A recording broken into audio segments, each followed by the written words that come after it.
the belief never wavered. Even 2 months ago when everything happened, Torts came in, just it seemed like the belief never wavered. But now that you're here 2 months later, 4 wins away again from another championship, just how can you sum up the last 2 months if you can? Go ahead. Well, I mean, it's listen, it's like you're going to face adversity throughout a season, and you play 82 games. You start, in the middle of September training camp. I mean, everything's not going to be perfect, and I think it goes to show the character of the guys in the room. We care for each other, and I think that goes a long way. We've brought in some new guys in this year. It's been their first year, whether it was before the season, whether it was at the deadline, and they've made a huge impact on our team, not only on the ice but off the ice, and in terms of the togetherness of the group. So I think that's something that we've you fall back on through times of adversity, the care you have for each other, and I think we've done that this year. And it's been important for us to believe in each other, believe in what we're doing, and that we can achieve something special together. And obviously we're working towards that goal now. Staying in that same row, Adam. For Mark, I think we all knew, based on the history of this franchise, nobody was touching that trophy after the game. But how much is tradition? How much is superstition at this point? And I guess how early was the decision made you weren't going to do that? No, I did the same thing in Dallas. Our ultimate goal is to win the other one, so we want to win the Stanley Cup. So that's the ultimate goal. That's the reason behind that. So we still have 4 more wins that we want to accomplish. So definitely happy with where we are. We're definitely happy with where we're at. We've put ourselves in a spot to ultimately compete for it. So couldn't be happier with the guys. Couldn't be more proud, and we'll enjoy it for sure, and then get right back on and get right back down to business. Right side, front row, Jesse. For Mark, John was pretty clear. He thought this was you guys' best game of the playoffs, and he was really happy with the checking and mentioned that checking can kind of encapsulate a lot of different things. What part about the checking game were you most happy with tonight? Well, they have some pretty high-end talent, right? And I think you could see at our blue line, whether it was good sticks or taking away time and space, so that we did a really good job at that.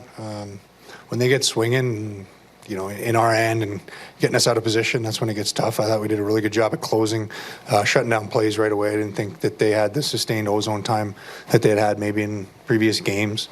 And I think the shots and the zone time probably show that. So I think that was our main objective, was to get it on top of their big time speed. I thought we did a good job tonight. Take a few more. Stay in that same row.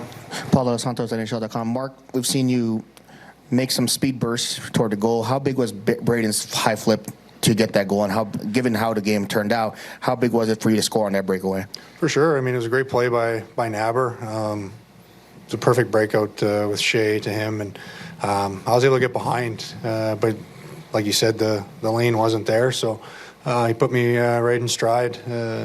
Didn't even have to break stride, just had to catch it, put it down, and go in. So, those are big goals at big times. You want to capitalize, you have to capitalize. When you can play with the lead, it makes these games a lot easier. Left side, front row, Willie. For either one, Jack or Mark, ask John what he learned from you guys in these last couple of months. And he said he learned how to listen, and once the playoffs came, to coach with you, not at you. When you hear that, what does that mean to you? How do you define that, and how did you feel that? Well, I mean, I think it's just the way that, the way that he communicates with us on a day-to-day basis. His message, his demeanor. I think it's definitely felt like a group effort, and he's constantly coming to us for feedback, and I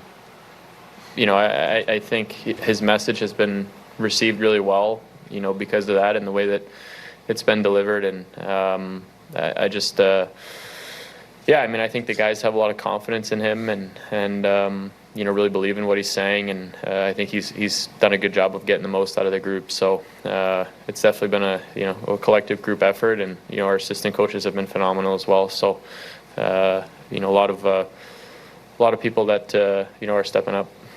Last one, right side, second row, Alan. This is from Mark. People talk about your skill set. The one thing which struck me today was the speed you showed on the on your goal. Can you talk a little about your speed and how maybe people shouldn't underrate you so much?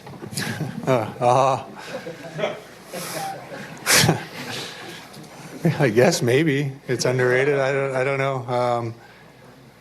I like to think I'm pretty smart out there. I see my opportunities, and when I have an opportunity, I got a little bit in there to go, and that was an opportunity to do it. So, listen, if I'm not winning a ton of races, but I think that I can create angles to get into those positions.